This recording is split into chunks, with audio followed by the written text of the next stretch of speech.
Sunday, October 25th, 1998. From NBC News, this is Today with Jack Ford and Jody Applegate, live from Studio 1A in Rockefeller Plaza. All right, and coming up next on Today, we're going to check out the hottest new singles scene in cyberspace.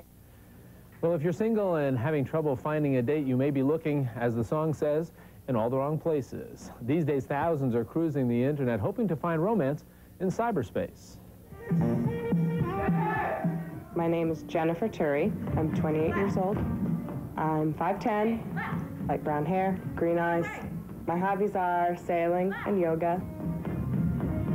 I think it's difficult meeting eligible guys because we're all so busy. We all have different schedules. The bar scene is just too noisy, too smoky. After doing the bar scene for a while, I decided there's got to be a better way.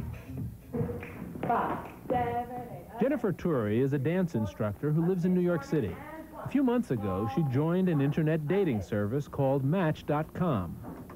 Well, when I first logged on, it was kind of exciting to think that, maybe I could meet somebody on the internet. It is a fun thing to look through all the guys and see their pictures and profiles.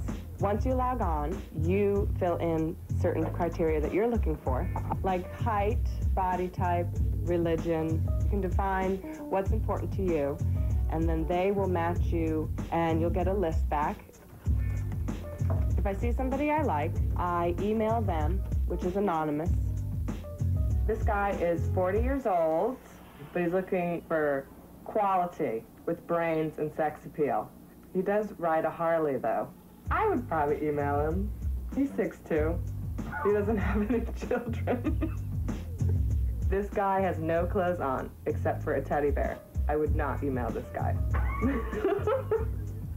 In a typical week, I can get from 10 to 20 emails. And you sort of figure out who's really interested, who keeps emailing you back. The conversation flows through email. And then if there's a telephone number, eventually, then you make a telephone call, and that's how the process starts. This is Daniel, and I have a date with him tonight. He's a writer. He likes hiking, film, literature, the arts. I think you sort of have to be a very outgoing person in order to enjoy this internet dating thing. At the same time that it's risky and a little bit scary, it's also very adventurous and fun. Daniel, yeah. Hey. Hi, nice to meet you. I always meet in a public place. Meeting someone for the first time is definitely awkward. You look just like your photo. Really? This service might not be for everyone. You have to be willing to just go out there and meet a stranger. You want a beer? My date went very well. I think he was like his profile, definitely. He's funny. So we don't have to get any more 11s. I think internet dating could be a trend of the future. All right. I do think it's a very 90s kind of thing because everybody's on the internet now and everybody's surfing around, so might as well meet people. Trish McDermott writes a dating advice column and is the online dating expert for Match.com, one of the largest internet dating services. Trish, good morning. Good morning. As with most things in life, there are some advantages and disadvantages to the notion of this internet dating. Tell us a little bit about some of the advantages. Well, primarily, the biggest advantage is numbers. There are literally millions of single people online right now, and many single people come to dating services because they don't feel like they have access to other single people. Other advantages are it's fun. You can really get online. You can join a singles community. You can sort of socialize and participate with other single people who share common interests. It's affordable. It's fast. You can get online right now and find a date for tonight. We were in probably dating myself. I was talking with somebody about this, and we said this is like the biggest mixer. Remember, we had mixers in college. You probably don't remember that, but this is like the biggest mixer you could ever possibly go to, but some disadvantages, too.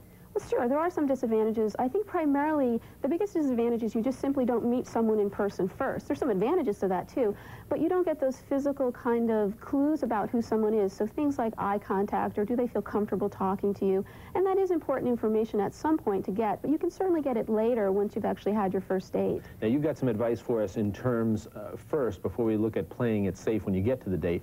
First, the internet service you want to use. Some things that you should ask about and be comfortable with beforehand. Tell us Well, about sure. that. You really want to think of a dating service as an environment that you walk into, and just as if you were a single person in the offline world, you'd want to go to a nice establishment. You certainly in the online world want to go to a nice kind of upscale, clean service. So you want a service that protects you against harassment, maybe that has some agreement about not having pornography on the site, and a service that attracts the type of people that you might want to go on a date with. You say it's good to make sure you can get some anonymity in the beginning. If you don't want you know, your real email address going out or phone number, something like that, you can talk about that with the service. Absolutely, and that's really the beauty of online dating, is that you can exchange lots of email with people without having to really give them any information about yourself until you find that one special someone that you really want to then get to know better. Okay, let's assume we found that one special someone now. We have a date setting up. We've got some tips for playing it safe here. Let's take a look at them real quickly. First thing you say is that you should meet in public. We saw that on the tape just a few moments ago. Find a public space where you're comfortable.